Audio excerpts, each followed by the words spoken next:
All right, it's a Thursday night, time for a Las Vegas Tri Club member spotlight. And this is going to be a special spotlight because we've got someone who started triathlon when triathlon was just being born. Robert, how's it going? Very good, thanks. Thanks Good. for Well, having thanks for joining us. So, this is going to be a lot of fun to not only hear about triathlon in the beginning, but where triathlon is now and your journey from, the early 80s to where you are now.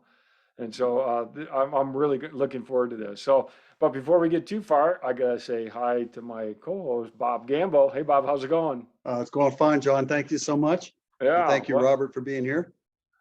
and we all have, well, you and I have jackets on. It's not that cold, but we're complaining about the cold. So, 70 degrees. I had to put my jacket on. that's right. All right, well, let's turn it over to you for the official introduction. Okay, thank you, John. And thanks again, Robert, for being here. For everybody listening out there, this is going to be a very interesting and a difficult conversation here because Robert Robert is a very interesting and eclectic um, individual with a very background that it's like I don't even know where to start. So as John mentioned, Robert started triathlon when most of us didn't even know what triathlon was, and actually before half of the club members were born. So so Probably true. so back in the 80s, early 80s, and the first Ironman was like 78. So yeah, so that tells you one thing. Robert has done, he's an accomplished triathlete, done everything from sprints through Ironman, multiple Ironman, including Kona. Um, he plays guitar and drums in a jazz and rock and roll band. So there's that, and he is an accomplished cyclist, a track cyclist, which is just bananas, the type of racing he did. So like I said, I'm not sure where to start. One thing we would like to get started with is another interesting fact about Robert. Robert is a para triathlete, and he has overcome some significant handicaps. So just an amazing individual. So to start with, one more, and I keep forgetting. There's so much involved in Robert. There's some things I forgot about. Robert's going to be our water safety Yeah. ambassador and in charge of water safety for our triathlons. And he's an accomplished kayaker. You can see his paddles in the background. So he's going to be coordinating water safety as far as, and he's also going to be our lifeguard for this year. So we, very indebted to Robert's, being with us and helping us out. So just to get started, I don't even know where to jump in here, Robert. So tell us, back in the early 80s, what made you want to get into triathlon when it really was not very popular yet? Purely mistake. Uh, well, and also even prior to that, I'm of an age, our age, and of a time where if you had a disability, you weren't on the school track team or football team or anything else. Yeah. So growing up in the desert, I was on a motorcycle, I was on a BMX bike. Then you grow up, right? And I picked up road cycling, so to speak. Some friends got road bikes, and I tagged along with them. Right at about the same time that I heard of triathlon, and I, wasn't on a pickup basketball team. I wasn't playing golf, although I am now. I am playing golf. Oh, awesome. But there was none of the kind of American sports thing for me, and I knew about the Tour de France. As soon as I started riding again, I wanted to be a racer, real competitive. And somewhere along the line, heard of triathlon. I want to say I stumbled across it in Seal Beach, California. I think there's some memory of that there. And then that October, 81 is when Julie Moss had her meltdown, and everybody knew what triathlon was at that point. And rightly so. What a heck of a race. And Kathleen McCartney was on the U.S. Canoe kayak team at the time when she won that race. Little bit of. No, I didn't know that. Yeah, yeah. There's some cross training for you. Right? Yes. Yeah. And they were in Hawaii. Go figure. Yeah. But yeah, it just sort of grabbed me. And plus, it's such a fun sport. I mean, to this day, it's so accessible and fun. As long as you can get a bike here, there. And so, yeah, it's been part of my life now since that time. Still is. And I'm digging it. Yeah. And what was your first triathlon then? Thunderbird Lake near Phoenix somewhere. And I remember it as being a lake, man-made lake that they did drag racing boats on. And we did it in the inverse order. So it was run, bike, swim. And it was in the middle of summer. So it was blazing hot out. And there were no set distances. There was no set combination. So races were kind of, I guess, whatever the promoter wanted to do. And that one, and then I had to wait a year and did the USTS Los Angeles, which was the biggest triathlon in the world at that time. Right. USTS, United States, US Triathlon S. What's the S? The last S. Triathlon USTS. Series, yeah. It was named after that series. Yeah, the Molina and Dave Scott Tinley. Scott Tinley. Yeah, Scott Tinley sort of shared winning every race of those. Yes, that's right. Yeah, that was when we tied our shoelaces, and you would change clothes for transition. Everybody wore a Speedo. Everybody wore Speedo, but nothing else. All right, let me jump in here because I think this is great. Tell us about what it was like to do let's do the USTS Los Angeles. I mean, that was, like you said, that was the biggest race at the time. What was it like? How did you train for that? What was transition like and all that? Give us a sense of that. Training was going out with a bunch of friends at Lake Mead, and most of them would drink beer. Some of them would float around, and I'd go out and swim. We'd go out to the, trying to think of it now, to the cliffs. Okay. The long lost cliffs out there. I was riding with the Las Vegas Wheelmen and Steve Musselman and the Las Vegas Wheelmen. And Steve really turned me into a cyclist. Mm-hmm. Anybody can push down on pedals, but that doesn't make you a rider. And Steve really taught us how to ride. We were also doing 10-mile time trials out Industrial Road south of Warm Springs. Mm-hmm. And out and back was 10 miles, and it was like a Saturday morning time trial. Yeah. And then runs, I used to aim for neighborhoods because back then there was also grass everywhere, and it was being watered during the day. And so you just, run through the grass and get wet. I was young. It was hot out. It wasn't training. That was here in Vegas, right? That was, yeah. It wasn't really training. It's just exuberance. That's amazing because, south of the south part of after the strip, there's nothing at that point. And so that was just wide open road. Okay, and so this was before YouTube, before podcast. So where did you get your information about how to train? And this was an Olympic distance race at that point. So how did you find out even how to train at that point?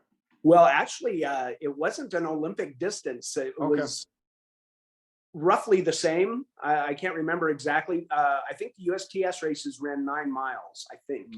Mm-hmm. And I think the story is that Scott Tinley talked them into that. I think. I'm not sure. But there was a famous paper magazine that came out called Swim right around that time, and it was the Tinley brothers running out of the water, all macho with their mustaches and stuff. And I got that and read through it 500 times. At some point in time, a triathlon shop opened in Orange County. That could be that Seal Beach connection, a long time ago. But you just talk to people there, and then frankly, you just go out. Yeah. You know, right. go out for a bike ride and leave your shoes Yeah. at the, you know, at the edge of the garage there, and put them on and run around your neighborhood a couple times or something. It was just whatever you could do. Yeah. There Oh, was no science. There was the studies hadn't been done on heart rate monitors hadn't been invented. I've shown my Uh, age as well. I did the USTS races in not only toe straps, but the old leather hair nets.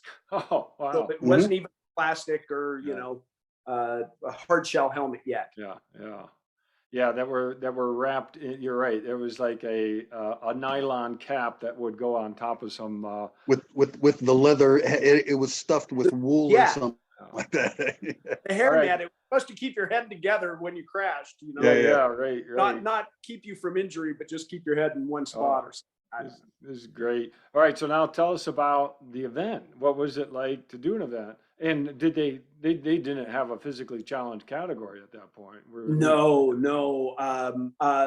You know, through the IOC, International Olympic Committee, and IPC, International Paralympic Committee, all the sports, swimming, triathlon, shooting, skiing, sports of disability have taken on that para name. And it's really, there's para golf. And so it's really kind of collated, if that's the right word, but kind of come together in a very sort of Olympic sports way, you know, to kind of identify the sports. Back then, you just showed up, you know, you had to, I remember at some point cutting out entry fees that were printed in magazines. And that's how you would get into a race. You would mail it in. Right. That's right. And yeah, it was slower, like everything else, right? You know, no cell phones, no internet. The world was no instant anything. Yeah, and our bikes were a lot slower. What were you riding back then? I still have it. It's in the other room hanging up. Yeah. It's a Rosine that I bought from Bike King over on Trop and Eastern. 1980 or 81 I got that. And it was a Rosine with super record. And the cog set on the back, not really a cassette, was a 5-speed. And you know, the brake cables are exposed. It was one of the old bikes. And that's when people were making their own like hydration system behind their seat with refrigerator tubing, you know, water tubing to run along the frame, like, you know. I didn't see that for quite some time. This was you know, you just toss in a water bottle. We 100-mile rides with the Las Vegas Wheelman with one water bottle. I mean, we were really dumb back then. We just, you know, like you said, no wonder that you're still alive. Yeah. The heat stroke and stuff we used to get. But you said it earlier, the sports science wasn't there. No, right. And back then, there was a couple of people around that were studying bodybuilders and Dave Scott. And that's when you started to see tent at some of the bigger races, and they were handing out these things called power bars. Yeah, they would tell me you didn't take the power bar out of the package and stick it onto your top tube. We would make little animal things. Oh yeah, it was terrible. And they'd melt on there, and steel bikes, it would never come off. Right. But I remember Dave Scott being sort of a research subject, I guess you would call him, for some of the dietitians that were starting to ask questions, you know, what builds muscle, what keeps you going all day, you know, and how, you know, how do you put it in? Do you drink it? Do you eat it? Race Across America was happening at that time too, and I think they tapped some of those people for that study. All right. So Yeah, tell us. when they bonked hard. Oh boy. Yeah. Yeah, I mean, yeah, back then there wasn't the nutrition knowledge that we have now. And, Mm-mm. when you went to a race, okay, so now let's talk about that Los Angeles race. Give us a sense of that experience. Did you have nutrition that you took? Did you take water? What was the swim start like? I'm throwing a lot of questions at you, but Sure. Mhm. this, Uh, Swim start was on the north end of Seal Beach Pier, in the dark, and big gun goes off, and there was maybe a couple thousand people. I'm guessing Wow. it was the biggest race in the world at that time, but who knows what that was? I'm sure you can look it up, but it seemed like 500,000 people to me. Plus, as soon as you get in the water, you got to go through the break. Then you got to go out around the pier. I remember coming through with one arm, swinging it, over the barrel as you do swimming, and I went right into a big pile of McDonald's wrappers. oh, Ugh. no. Maybe throwing them off the The pier, pier. Oh, and it was gross. And then most of the bike leg was on the new trails that went out from Long Beach, and I think it was part of the LA River. I'm not sure, but right there's some trails along those asphalt or concrete riverways that have all been sort of engineered. Trails are still there, I think. Mhm. I did a criterium there years later and rode on the trails. And then the run, we were running through Long Beach, through the town of Long Beach. There were aid stations, but certainly not like an Ironman, where you got all three flavors, water, Gatorade, and Coca-Cola. Yeah. But I remember just comparing it to nowadays, and everything is slower. You're not only doing your sport slower back then, but you walked through transition. You changed clothes. You had laces you had to tie.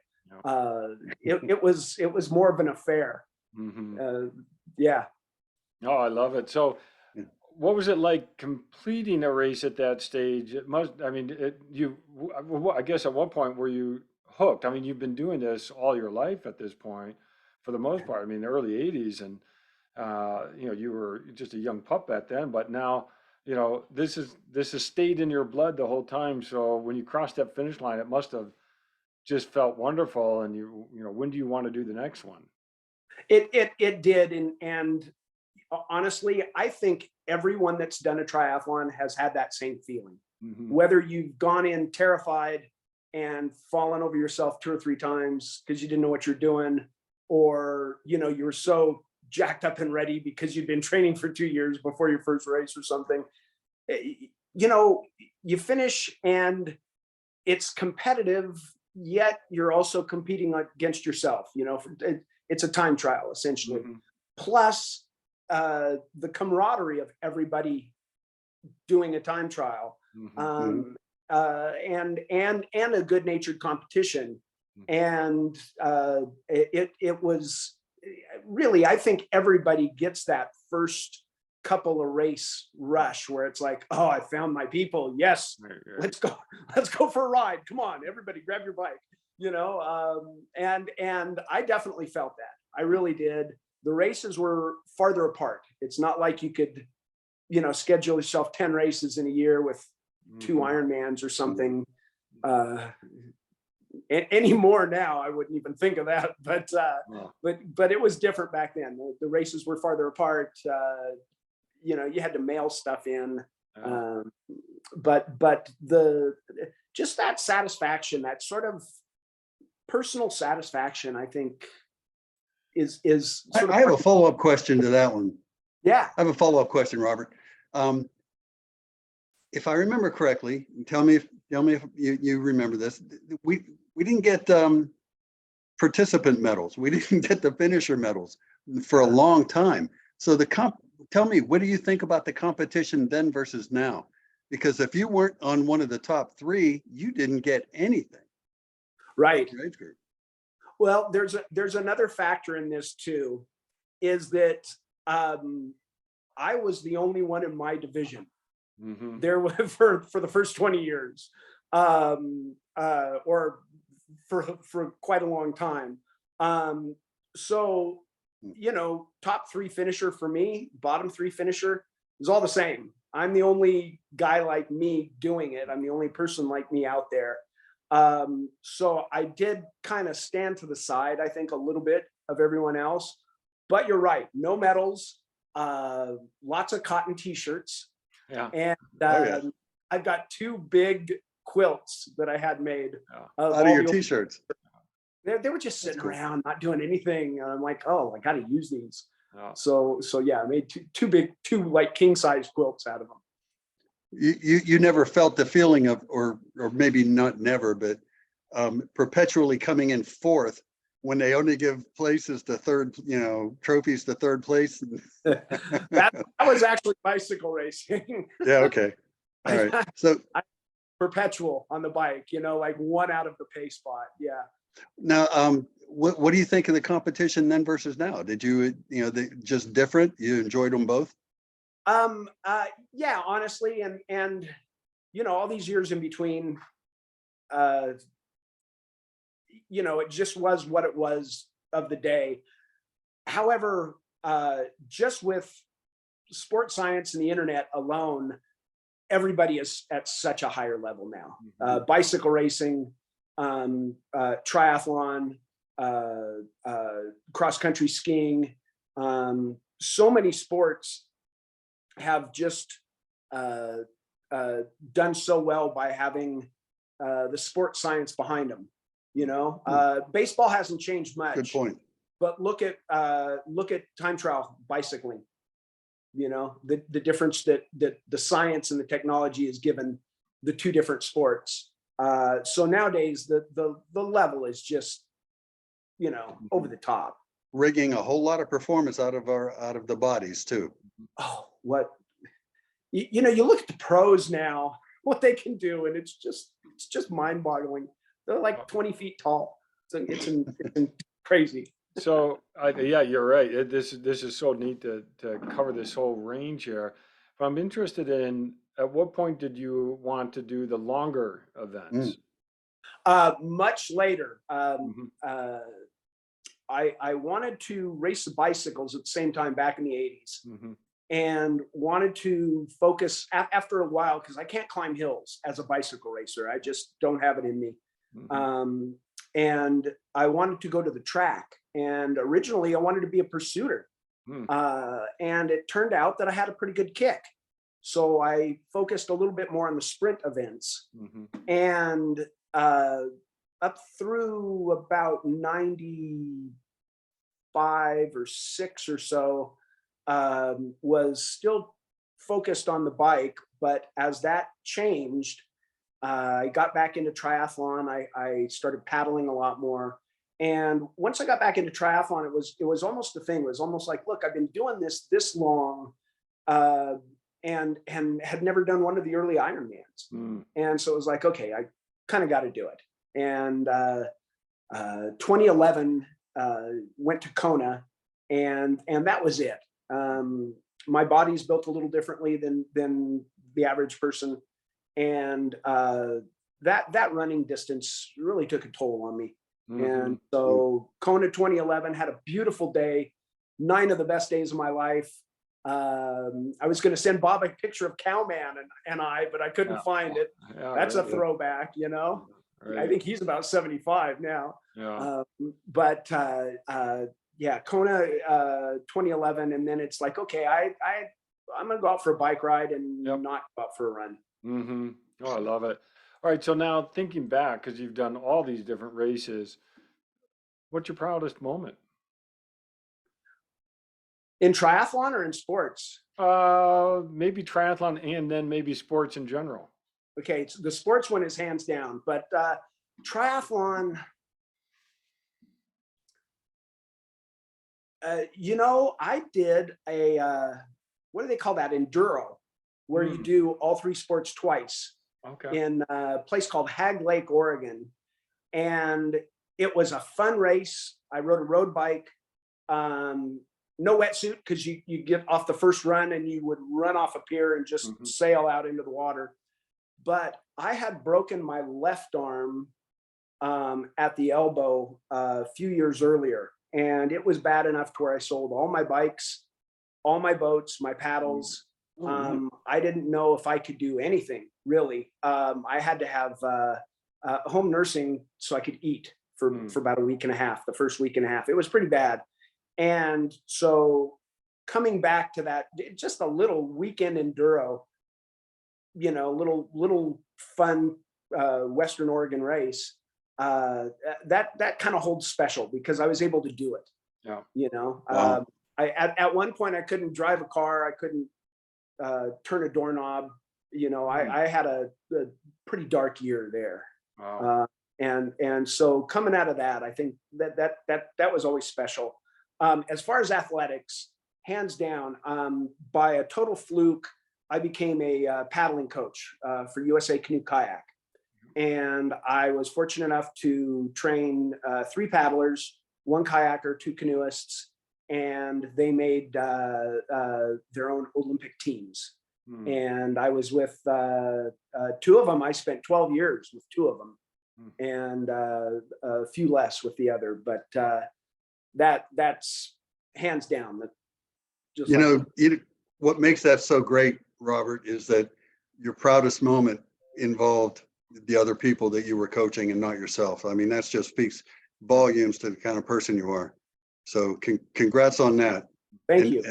And that takes me into the question of, you know, you're really helping out tremendously with the club here. With what's your attraction there? Are you going to race with us, or are you going to just support us? Yeah, I'm Support the club. I'm going to go down to Arizona State Championships in April. Hopefully, I'm planning on it. So I'll be doing a couple of races this year. But I wanted, once I moved back 3 years ago, and then of course the pandemic hit, so everything got reset. But I wanted to come back, and instead of sitting around letting things come to me, I thought, okay, I'll go do some things. And I'm a former beach lifeguard from the Pacific Northwest. So it's what else? What have you not done? Never built a house. Okay. So what about the lifeguard? Well, I ran a beach for a short time, and it's so much fun. It's like the greatest way to earn bad money ever. And you know, there's not a lot of beach life here. And working with the club on a it's a little selfish on my end. Working with the club gives me a little bit of that sort of beach interaction type of thing. Plus, how cool is it really? And John and I were talked about this. He was telling me about those races, about those club events. How cool is that? You know, there's cities all around the country that can't even keep a club going, and here you guys are not only keeping a club up and running, but it's healthy, and you're doing, you know, inter club racing. That's so cool. So how could I not? You know. Oh, I love it. Him. Well, and thank you. And I'll tell you, it's great. And the club exists because people like you and others step up to help out in whichever way they can. So that really is a big thing. All right, but we're almost out of time. I knew that this 30 minutes was gonna, you know, rush up on us. I want you to think back for the club. We have a lot of new athletes who are starting out in triathlon or in the early part of their career. What has been your secret to longevity? You know, you've obviously overcame the one real big challenge that you had, but I'm sure there's been others along the way. But what has kept you going in this sport over all these years? I dig technique sports. The Olympic canoe kayak is the great example, but swimming and cycling are technique sports, with swimming quite a bit more. I like to practice. I will get in the water. The last 2 nights has been all about traction. working on just my pull through the water. Sometimes it's just my hips. Sometimes it's just kicking. Um, I ride 1 inch from the right side of the trail when I'm on the bike because, that's the old bike racer in me. You got to ride on the side, right on the side there because sometimes there's no other room. I like to practice more so than working out, frankly. And I can't say enough about it too. Bike play, swim play, go run in a field, jump over things. That's great. And so it's Yeah. really about having fun and enjoying the sport and all the different things that come with it. Yeah. Robert, I knew that we were going to run out of time. And, there is so much to your story, but I think this is really a good way for people to get to know you a bit. And I really appreciate getting involved with the club. You've got a wealth of knowledge that you're ready to share. And I know you're interested in coaching as well, or doing some coaching. And I think this is really we've got such a great endurance community, and it's nice to have people with expertise and experience that you have as part of that. So thank you for jumping on tonight. This has been good. Yeah. Oh, Going down a little bit of memory lane too. So Yeah, really. awesome. Yeah. It was hard containing myself listening. It was like, Yeah. you got me excited about, the old days there. Yeah. So That's yeah, thank you, Well, Robert. Thanks for doing for this. your efforts. I mean, clubs don't run themselves, Yeah. and, Yeah. and good ones certainly don't run themselves. Great. Well, that's a great way to end. So thank you again. And we'll be out training, and I'm sure we'll be crossing paths because you're over in Boulder City. So I'm sure we'll be passing each other quite a bit. So that'll be fun. All right. There we Thanks, go. Robert. You got it. Thanks. We'll see you. Bye-bye.